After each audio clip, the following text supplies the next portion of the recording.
नवनीत, आपको चोट लगी और उस दिन जब प्राइम मिनिस्टर ने कॉल किया तो आपके बारे में पूछ भी रहे थे कि आपको कैसे चोट लगी, तो आप देश के लोगों को भी बताइए कैसे चोट लगी और फिर आपको ऐसा नहीं लगा कि इतनी चोट के बाद आपको आराम करना चाहिए?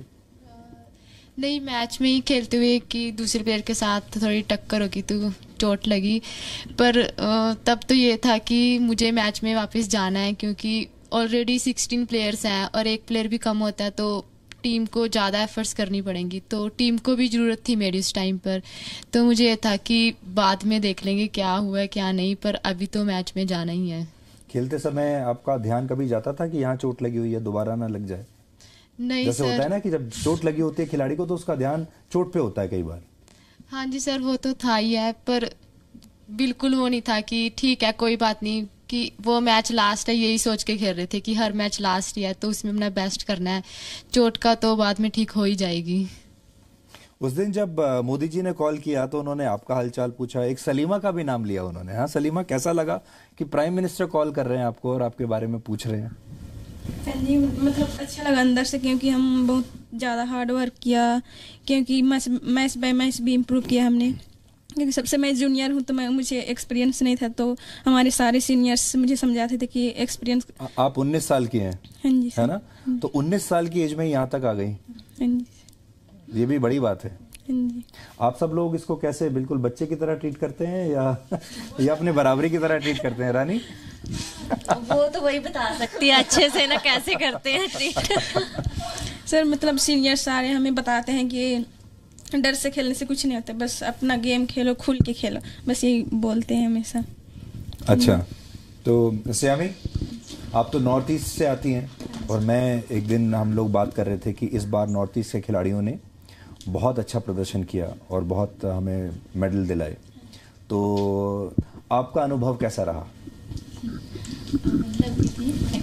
मतलब एक्सपीरियंस क्या? आपका एक्सपीरियंस कैसा रहा, कैसा लग रहा है? हाँ जी सर, बहुत अच्छा लगा। मतलब मैं एक छोटी सी स्टेट मिज़ोरम से आई हूँ, तो हॉकी यहाँ पे कोई पहचानती भी है नहीं और लोग हॉकी भी नहीं खेलते, तो मैं यहाँ पे तक मतलब ओलंपिक तक मैं खेला तो मुझे बहुत अच्छा लगा। गुरजीत, आपको कभी ऐसा लगता है कि एक गोल और अगर कर दिया होता, एक गोल की तो बात थी, तो ये मेडल आपके पास होता? बिल्कुल लगता है कि इन्होंने एक बचा दिया होता और आपने एक कर दिया होता। प्रेशर की बात कर रहे हो। बिल्कुल मुझे लगता है कि मतलब मैं जब मतलब मेरा रेस्ट टाइम था तो मैं बाहर गई तभी पीसी मिला, और जैसे हमारे में टीम में जैसे रानी दी और ग्रेस भी बहुत अच्छा पीसी मारते हैं, तो होता ना कई बार किसी का लक नहीं साथ दे रहा होता, तो मैं उस टाइम बाहर क्यों गई, हो सकता है अंदर होती तो कोई भी जो पीसी बोलते वो लग जाता, गोल होता, तो उस चीज़ के लिए मैं मतलब माइंड में मेरे आता है। हम अक्सर ये बात करते हैं कि हमारी टीम ब्रिटेन से तो हार गई, लेकिन जो ब्रिटेन की खिलाड़ी थी या दुनिया भर की जो और खिलाड़ियां हैं महिला हॉकी में, और जो हमारी जो खिलाड़ियां हैं, उनका संघर्ष की जो कहानी है वो बाकी लोगों से बिल्कुल अलग है।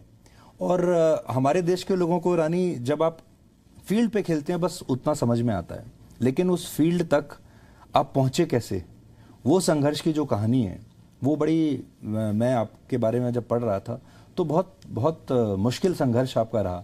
आप अपना कुछ पर्सनल संघर्ष हमारे साथ शेयर करना चाहेंगे? क्योंकि हमारे यहाँ, हमारे देश में आज भी जो ट्रेडिशनल माइंडसेट है वो चाहता नहीं है कि लड़कियां हॉकी खेलें, और फिर बहुत तरह के संघर्ष होते हैं, गरीबी होती है, सोसाइटी का प्रेशर होता है, फिर ये बहुत रिस्की प्रोपोजिशन है कि आप खेलों में जा रहे हैं तो पता नहीं आप सफल होंगे या नहीं होंगे। तो आपकी भी कहानी जो है बड़ी संघर्षों वाली है, वो आप हमारे दर्शकों को बताइए कैसे पहुंची यहाँ तक। यस, मैंने बचपन से काफ़ी स्ट्रगल देखा है, स्ट्रगल फेस भी किया है। मेरी जर्नी इतनी इजी नहीं थी यहाँ तक पहुँचने की। जैसे मैंने 7 इयर्स की एज में हॉकी खेलना शुरू किया था। आजकल ठीक है, सब अपने बच्चों को स्पोर्ट्स में डालते हैं क्योंकि माहौल बहुत चेंज हो गया। अगर 20 साल पहले की बात की जाए, जब शुरू किया था तो हरियाणा में वो ऐसा माहौल नहीं था कि लड़कियों को घर से बाहर निकाला जाए और हॉकी खेली जाए। मतलब ना, स्पेशली जिस बैकग्राउंड से मैं आती हूँ, तो मेरे फादर मदर इतने ज़्यादा एजुकेटेड नहीं थे, उनको स्पोर्ट्स के बारे में पता नहीं था, तो उनके अंदर कहीं ना कहीं वो डर था कि अगर लड़की को बाहर भेजेंगे तो पता नहीं सब लोग क्या बोलेंगे। मतलब उसके बाद गरीबी आती है कि मैंने एक बहुत ही गरीब परिवार से निकल के जो है वो यहाँ तक मैं पहुँची हूँ। इतना ईजी नहीं था टू बी ऑनेस्ट। मुझे आज भी कई बार बड़ा वो हो जाता कि मेरे फादर जो हैं उन्होंने 80 रुपीज़ का भी काम किया है हमें खाना खिलाने के लिए। आज जैसे आपने बोला वो सच्चाई है कि लोगों को सिर्फ फील्ड पे दिखता है, लोगों को सिर्फ अचीवमेंट दिखती है, बट उसके पीछे कितने साल कितना कुछ फेस करना पड़ता है। जैसे ऑलरेडी बोला जाता है कि मेडल्स जो हैं वो ब्लड स्वेट टीयर्स के होते हैं, तो वो यही होता है कि हमने कितना कुछ, जब हम अकेले रो रहे होते हैं तो शायद उस टाइम कोई हमें देख भी नहीं रहा होता, तो उसके साथ मेडल आते हैं। एंड बट ये चीज़ें आपको कहीं ना कहीं स्ट्रॉन्ग भी बनाती हैं कि आपको कुछ आपके अंदर एक जज्बा लेके आते हैं कि जो स्ट्रगल आपकी फैमिली ने किया वो आप अपनी लाइफ में वो चीज़ें फेस ना करें, ताकि आप खुद की लाइफ चेंज कर सकें। तो उस चीज़ ने काफ़ी स्ट्रॉन्ग पर्सन भी बनाया लाइफ में कि कुछ करना है लाइफ में। एंड अभी मुझे लगता है मेरे पेरेंट्स को सबसे ज़्यादा प्राउड होता है कि उनको लगता है कि उनकी लाइफ का सबसे अच्छा डिसीजन था कि उन्होंने मुझे हॉकी में डाला। वंदना, आपकी भी मैंने कहानी पढ़ी सुनी और आपका भी बड़ा संघर्षों का दौर रहा। आप कैसे यहाँ तक पहुँची? और जैसे इन्होंने कहा ना कि ब्लड, स्वेट और टीयर्स, तो ब्लड और स्वेट तो हम देखते हैं टीवी पे जब आप खेलते हो, लेकिन टीयर्स नहीं देख पाते। और टीयर्स तो हमने पहली बार उस दिन जब आप मैच के बाद हमने टीयर्स देखे, लेकिन इस दौरान कितने साल तक आपके जो टीयर्स, जो आंसू बहे होंगे, वो हमें पता नहीं है। एक्चुअली मेरे पापा जी मतलब दूध का काम करते थे पहले, और उसके बाद पापा की जॉब लगी थी 4th क्लास में BHL में, तो वहाँ से मेरी जर्नी स्टार्ट हुई थी रोशनाबाद से। पर मैं हॉकी नहीं खेलती थी उस टाइम पे, और भी काफ़ी गेम्स मतलब फुटबॉल कोई भी गेम खेलती थी। तो मतलब कभी कभी हम लोग 7 बहन भाई हैं, तो उनमें से मतलब किसी को भी मतलब पढ़ाने की या खिलाने की पापा ने कभी भी मतलब कमी नहीं छोड़ी है, हमेशा पापा ने सपोर्ट किया। और गांव में मतलब ऐसे होता था कि वो मतलब इतना सपोर्ट नहीं कर पाते थे, और पापा को मतलब बहुत बोलते थे कि लड़कियां हैं बाहर मत भेजो ऐसे। तो लेकिन पापा ने कभी भी किसी की नहीं सुनी है। तो वहाँ से मैंने मेरठ गई, मेरठ से मैंने प्रोफेशनली खेलना स्टार्ट किया। तो टीम भी नहीं थी उत्तराखंड में, तो फिर मैं लखनऊ हॉस्टल गई, वहाँ पे मेरा मतलब कैंप में नाम आना। और फिर मतलब पापा कभी कभी जो गाय का बच्चा होता है वो भी बेच के मतलब पैसा देते थे कि मतलब हम लोगों की लाइफ बन जाए मतलब किसी न किसी तरह से। बट जब अभी ये टाइम आया था कि मतलब पापा को वो चीज़ दे सकूँ, तो पापा चले गए मतलब 3 महीने पहले ही। और मैंने सुना कि आप घर भी नहीं जा पाई उस समय। हाँ जी। ये दुख आपको हमेशा रहेगा? हाँ जी। जब इस बार जब आप वापस लौटी, कभी आपको ऐसा लगा कि आपके पापा होते और ये सफलता आपकी देखते तो कितने खुश होते, या मतलब टोक्यो तक रुक जाते?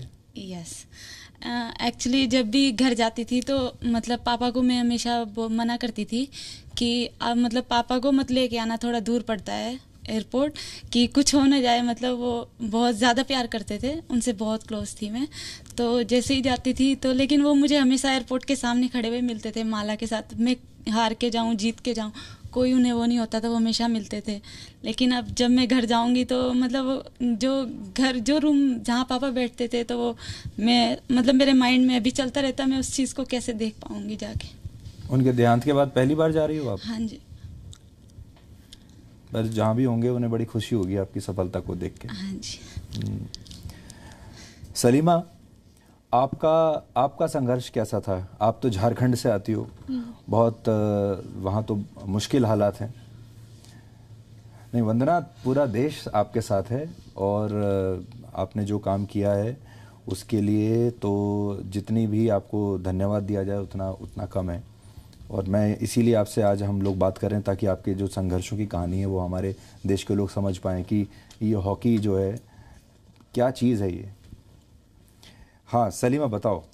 हाँ जी, मैं एक गांव से हूँ, और हमारे गांव में बहुत सारे मिडिल क्लास लड़कियां भी हैं, बहुत सारे गांव भी है।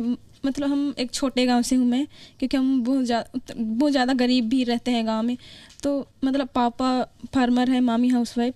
तो मतलब काफ़ी ज़्यादा हेल्प किया मेरा, क्योंकि मेरे घर वाले मुझे बहुत सपोर्ट किए, क्योंकि उनकी वजह से मैं यहाँ तक हूँ। सारे गरीब रहते हैं, पर गरीब से बढ़कर और कुछ भी कर सकते हैं। 13 साल तक मैं देख रहा था आपका कि बहुत समय तक आपके पास हॉकी की स्टिक नहीं थी, जूते नहीं थे। तो मतलब जब पहली बार जूता कब मिला आपको? 2013 में। 2013 में पहली बार जूता मिला? हाँ जी, इस टोटर जब मैं खेलने आई थी तब। उससे पहले जूता ही नहीं था? नहीं, ऐसे ही ऐसे पैर से खाली पैर से खेलते थे। पहला जूता जब आपको मिला कितनी खुशी हुई थी आप? मेडल के बराबर ही खुशी हुई होगी? बहुत ज्यादा। क्योंकि असुनता लकड़ा जैसे खेलती थी शूज़ पहन के, तो उनको देखते थे तो मतलब हमें भी ऐसा पहनना है तो कब मिलेगा ऐसे सोचते थे। तो मतलब खराब भी लगा पर इतना दुखी भी थे क्योंकि घर वाले भी उतना ज़्यादा नहीं कर पाते थे, इसलिए तो अभी तो बहुत ज़्यादा खुश हूँ क्योंकि उनकी वजह से यहाँ तक हूँ। और ओलंपिक एक बहुत बड़ा गेम है तो यहाँ तक आना बहुत बड़ी बात है, इसलिए मेरा घर वालों को थैंक यू बोलना चाहती हूँ, उनकी वजह से मैं यहाँ हूँ। Presenting B News app, available on Google Play and App Store. Download it now.